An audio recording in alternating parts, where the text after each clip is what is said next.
की जय। श्री सीताराम नाम प्रकाश के माध्यम से हम आप लोग श्री सीताराम नाम की महिमा श्रवण कर रहे हैं। आज के प्रसंग में बृहदुग पुराण में श्री पाराशर जी महाराज श्री मैत्रेय जी से कह रहे हैं। कहते हैं कि कहाँ स्वर्ग लोकादि लोकों का गमन और कहाँ श्री राम नाम का कीर्तन। स्वर्ग आदि लोकों में जाने के बाद पुनर्जन्म का भय बना रहता है। क्षीणे पुण्य मृत्यु लोके विसंति। पुण्यों के नाश हो जाने के बाद पश्चात पुनः मृत्यु लोक में आना पड़ता है और श्री राम नाम का संकीर्तन मुक्ति का सर्वश्रेष्ठ बीज है।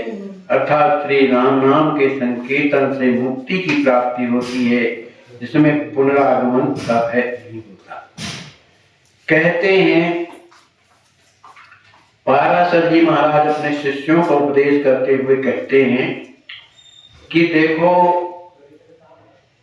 अनेक प्रकार के दान पुण्य करने के बाद मनुष्य को क्या मिलता है? स्वर्ग मिलता है। कोई यज्ञ कर लेता है, 100 यज्ञ कर ले इंद्र बन जाता है, लेकिन वो स्थायी रूप से इंद्र हमेशा ना बना रहेगा। जैसे जैसे उसके पुण्य क्षीण होते हैं उसको पुनः मृत्यु लोक में आना पड़ता है। क्षीणे पुण्य मृत्यु लोके विसंति। लेकिन श्री राम नाम का जो जाप करता है, ऐसा श्री राम नाम का जो संकीर्तन प्रेम से करता है, तो कहते हैं उसके जीवन में मुक्ति हो जाती है, उसका पुनर्जन्म नहीं होता। तो ये श्री राम नाम 4 अक्षर का है, श्री सीताराम नाम, पर काम बड़े काम का है, काम बहुत करता है। समस्त रोगों का नाश करने वाला, कोई भी रोग नष्ट ना होता हो, श्री राम नाम का जाप किया जाए। एक कथा इसमें आती है। एक अकबर बादशाह का लड़का जो बीमार था, उसके लिए कथा आती। तो उसकी माँ ने कहा, बेटा तुम 10 दिन तक भगवान का नाम लो। 10 दिन के बाद मेरा विश्वास है कि तुम ठीक हो जाओगे।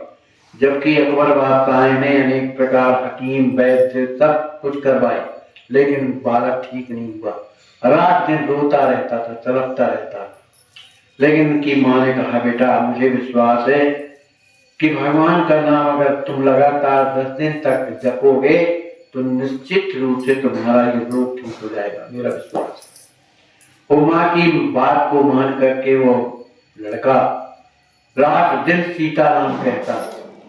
9वां जब दिन आया, फिर भी उसका जो कष्ट था जब दूर नहीं हुआ, तो माँ से कहने लगा, माँ इतने दिन तक सीताराम मैंने कहा, लेकिन कुछ भी लाभ नहीं हुआ है, दर्द ज्यों का त्यों बना हुआ है। मुझे तो विश्वास नहीं है कि ये सीताराम नाम काम करता है। कहा, बेटा एक दिन और बकाया, तू राम का नाम स्मरण कर, मेरा विश्वास है कि तेरा रोग ठीक हो जाए। उस बालक ने माँ की बात को मानी और जब 10वां दिन पूरा हुआ तो उसका जितना भी रोग था वो ठीक हो गया। वो कौन सा था महाराज लड़का? लालदास, कोई मुसलमान का लड़का। माँ हिंदू आइन थी जी। मुसलमान लोग पहले जोधाबाई। अब नाम तो हमें याद नहीं है, पर वो हिंदू और औरत थी। वो उसको जबरदस्ती पकड़ ले जाते हैं बादशाह लोग लड़ाई में, तो वो उसको विश्वास था भगवान पर। वो मुसलमान का बेटा था। तो देखो भगवान के नाम की कितनी बड़ी महिमा।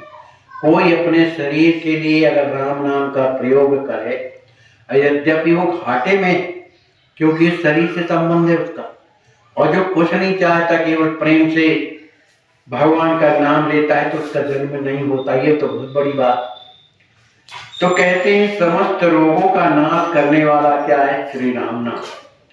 समस्त उपद्रवों का नाश और शीघ्र ही सभी अरिष्टों का हरण करने वाला श्री राम नाम संकीर्तन है।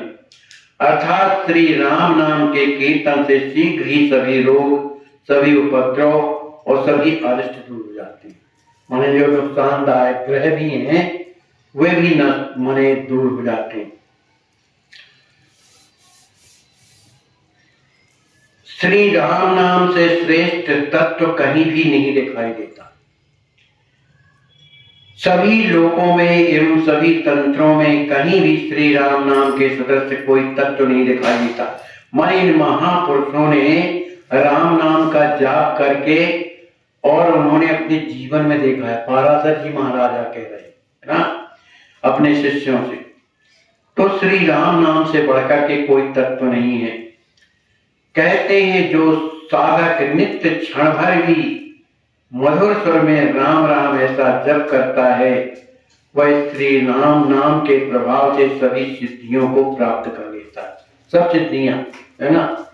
साधक नाम जपहि लव लाए, साधक नाम जपहि लव लाए, तो होए सिद्ध अनुमादिक पाए। अनुमादिक सिद्धियां अपने आप आ जाती। तो ये राम नाम का प्रभाव है। जब कोई साधक सद्भावना से युक्त होकर श्री राम नाम का सम्यक स्मरण या संकीर्तन करता है, उस समय वह परमानंद रूपी अमृत सिंधु में निमग्न हो जाता है। भगवान का नाम ही एक ऐसा है कि जो संकट से निकालने वाला है। कितना भी संकट पड़ा हो, भगवान का नाम स्मरण करो और वो निश्चित रूप से उसका संकट दूर हो जाता है। इसलिए जो है श्री राम नाम क्या है? आरत हरण, आरत हरण। पाराशर जी कहते हैं कि हे सोम, अधिकांश वेदांतार्थ चिंतन परायण विवेकी जन श्री राम नाम की आराधना में ही लगे रहते हैं। कहते हैं जो विवेकी जन हैं, जिन्होंने वेदार्थ समझा, वेदों का जो अर्थ है उसको समझा है, तो वेदों का अर्थ क्या है? राम नाम। इसलिए उन्होंने इस बात को समझ करके केवल राम नाम के आश्रय बने रहते हैं। धर्म मार्ग चरित्रेण ज्ञान मार्ग चा नामता। सिद्धांत के अनुसार समस्त वेदार्थों का प्रकाश श्री राम नाम के जप से ही होता है।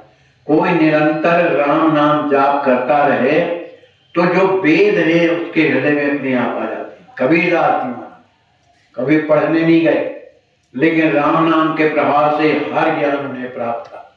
बड़े बड़े जो पंडित रहते थे काशी में, जो वो अर्थ वेदों का नहीं जानते थे, कबीरदास जी बता देते, जबकि पढ़े लिखे क्या है? अरे राम नाम तो है, ये राम ही नाम से सब कुछ ज्ञान प्रकाश सब कुछ निकला। तो राम नाम जो है सब कुछ प्राप्त करा देता है। अतः जो वेदांती लोग हैं वो केवल श्री राम नाम का जप करने लगते हैं, वेदों का सार समझ करके जप करने लगते हैं।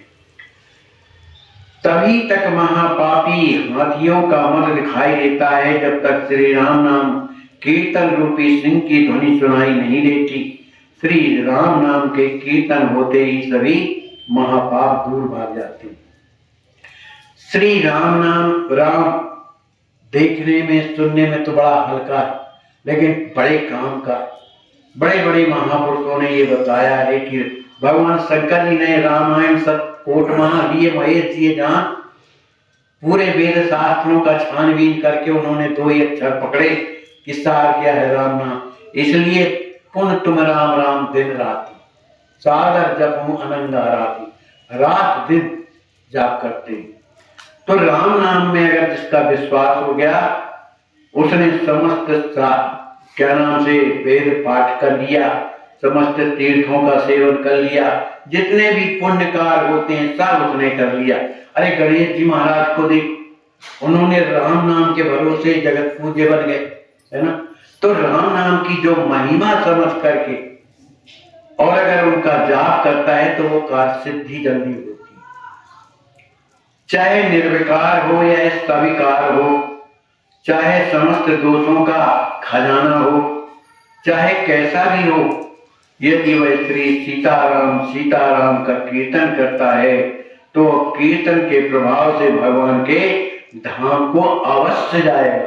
पाराशर जी कहते। इसलिए चाहे किसी तरह से किसी भी स्थिति में हो, चाहे शुद्ध हो चाहे अशुद्ध हो, चाहे कुछ भी हो, बस श्री राम नाम का कीर्तन करो तो वो अवश्य भगवान के धाम को पहुंचता है। कहते हैं रसों के सार को जानने वाली निरंतर मधुर मधुर जीवे, तू निरंतर प्रीत पूर्वक श्री राम रूपी अमृत का पान कर। अपनी जिह्वा को समझाते हुए कहते हैं पाराशर जी कि तूने अनेक प्रकार के स्वादों का आस्वादन किया, खाया पिया, लेकिन अगर तुझे श्री राम नाम में अगर रस आने लगा तो समझ लेना कि जिह्वे तेरा जिह्वा जो लेना है वो बड़ी उत्तम है। माने तूने अपने जो जीवन में स्वाद की जो स्थिति है तूने प्राप्त कर ली, क्योंकि राम नाम में स्वाद भी आने लगता है। तो श्री राम नाम से बढ़कर के कोई उपाय संत की समझ में, संतों ने भी इस बात पर विचार किया कि राम नाम से बढ़कर के कोई उपाय नहीं है। कहाँ भगवान के धाम की जाने का, भगवान के दर्शन कराने का, वेदों में नहीं दिखाई देता। सभी को मुक्ति प्रदान करने वाला एवं सार तत्वों का भी सार शुद्ध सर्वोत्कृष्ट श्री राम नाम। सार का सार क्या है? सब चीज का सार क्या है? परमात्मा। भाई नियम जो कुछ भी करने के बाद सब तत्वों का सार परमात्मा है, और परमात्मा का भी सार क्या है? श्री राम। जिसके अधीन परमात्मा है वो सबसे बड़ा है, तो राम नाम के अधीन क्या है? राम जी महाराज, इसलिए वो सबका सार है। सभी लोकों में पूजित स्वाभाविकी ज्ञान एवं क्रियाएं जितनी शुभ शक्तियां हैं वो सब श्री राम नाम के अंश से उत्पन्न होती है। माने जितने जीवन में जो शक्तियां, जिनको शुभ शक्तियां कहते हैं, माने शुभ आचरण जो कहलाते हैं, तो जिन आचरणों के करने से हमारा जीवन शुद्ध होता है, जिन आचरणों के करने से परमात्मा की प्राप्ति होती है, तो वो ये शुभ आचरण और क्रियाएं कहां से निकली हैं? बता रहे हैं केवल राम नाम के अंश से प्रकट हुई। इसलिए जो है राम नाम श्रेष्ठ है। एक कोई लघु भागवत है, लघु भागवत में आया है कि अद्भुत लोकाभिराम श्री राम नाम का कीर्तन करके साधक ज्ञान, वैराग्य एवं भगवान में परम प्रीत प्राप्त कर सकता है। कहते हैं कि भगवान का नाम लो तो ज्ञान भी मिलेगा, अपने आप वैराग भी आएगा, और जिससे परमात्मा प्रसन्न होता है, जो राम जी को प्यारा है, क्या राम प्रेम, राम ही केवल प्रेम प्यारा, वो भी प्राप्त कौन कराएगा? श्री राम नाम कराता है। बृहन नारदीय पुराण में श्री नारद जी कहते हैं कि जो श्री राम नाम का उच्चारण करते हैं वे कृतार्थ हो जाते हैं, शुद्ध हो जाते हैं, समस्त उपाधियों से शून्य हैं। वे लोग श्री राम नाम के प्रभाव में परम पद को प्राप्त करते हैं। माने कहने का मतलब है कि जीवन में कोई भी साधन ऐसा नहीं है जो हमें जीवन में शुद्धता प्रदान करे। कभी क्रोध, कभी मोह, कभी लोभ, कहीं कुछ, ये ऐसे शत्रु हैं कि हमारे ही अंदर निवास करते हैं, कहीं अलग से नहीं कि बाहर से आए तो उनमें कम से कम भैया हम सजग रहे। जब वो अंदर ही रह रहे हैं, कब हमला कर दे कोई ठिकाना नहीं। तो इन सब को कंट्रोल में करने के लिए उनके सामने फिर नहीं आते। वो क्या है? श्री राम नाम का प्रभाव। जिनके हृदय में राम नाम चलता रहता है ना, जिनके हृदय की ये स्थिति बन जाती है कि भगवान का नाम जब चलने लगता है, हृदय में होता है ऐसा, जब चलने लगता है तो ये जो है रहते वहां ही है, ये कभी खत्म नहीं होते, लेकिन ये अपना प्रभाव नहीं जमा पाते। अगर कामना ही ना रहे तो कहां वो भगवान की तरफ चलेगा? अरे भैया हमको तो भगवान को प्राप्त करना है, हमको भजन करना है, हमको वाच्य अनुष्ठान, ये क्या है? काम है। क्रोध दूसरों पर न करके अपने में क्रोध करके, अरे यार तू सोता रहा, बताओ भगवान का भजन नहीं किया, ये कभी नष्ट नहीं होते, अंदर रहते हैं। लेकिन इनकी जो स्थिति है बहिर्मुखी ना हो करके अंतर्मुखी बन जाती है, वो सुधारने का काम करना है। जो लोग तन, मन, वचन, गति, मति एवं रति से श्री राम नाम के परायण है, श्री सीताराम जी के नहीं, राम नाम के परायण है। और श्री राम नाम के कीर्तन में जो लगे रहते हैं और जो लोग श्री राम नाम की पूजा में लगे रहते हैं वे लोग निश्चित ही कृतार्थ हैं, इसमें शंका नहीं है, संशय नहीं। माने जो राम नाम के जो पुजारी बन गए उनकी पूजा करते हैं, रात दिन उसी में रमण करते हैं। इसलिए मैं सभी लोगों के हित की बात कहता हूँ। पाराशर जी अपने शिष्यों को समझा रहे, मैं सबके हित की बात कहता हूँ कि श्री राम नाम के जप कीर्तन पूजन परायण लोगों को कलयुग में कहीं भी दुखी नहीं, मानिए कलयुग कभी दुखी नहीं कर सकता, क्योंकि कलयुग भगवान खुद ही भगवान के माने वैष्णव है। वो खुद राम नाम जापकों की खुद सहायता करते हैं, खुद उनके ऊपर दया करते हैं, क्योंकि कलयुग जो है स्वयं भगवान के वैष्णव है। हम लोगों के सब समाजों में श्री राम के अतिरिक्त दूसरे सभी उपाय अनर्थक माने जाते हैं। माने जो संत समाज है वो कोई भी अतिरिक्त जो उनके साधन हैं उनको उन साधनों को नहीं मानते, केवल राम राम ही साधन मानते हैं। अतः साधक को सर्वदा श्री राम नाम की शरण में जाना चाहिए, श्री राम नाम को ही अपना रक्षक मानना चाहिए। इस कलयुग में जो लोग एक बार श्री राम नाम का उच्चारण करते हैं वे लोग महात्मा एवं कृतार्थ हैं, उनको नित्य में नमस्कार करता हूं। इस तरह से नारद जी महाराज की वाणी। कलयुग में वैदिक कर्मों में न्यूनता अतिरिक्तता की सिद्धि श्री राम नाम के संकीर्तन से होती है। श्री राम नाम कीर्तन के प्रभाव से वह कर्म संपूर्ण फल प्रदान करता है। स्वामी जी कहा करते थे कोनो मंत्र नहीं बने भाई, कहने का मतलब किसी चीज की हम पूजन कर रहे हैं और मंत्र नहीं बनता तो बस सीताराम कहो काम कर जा, आपको कहीं त्रुटि नहीं होगी वो मंत्र से भी बढ़ करके। तो कहने का मतलब वही बात इधर है कि कोई वैदिक कर्म आप क्रिया कर रहे हैं और कहीं ना कहीं अगर गलती हो रही है तो बीच बीच में सीताराम कहते जाओ तो वो जो गलती हो रही है वो तो उधर जाए। मानिए राम नाम की महिमा साक्षात अमृत स्वरूप है राम नाम।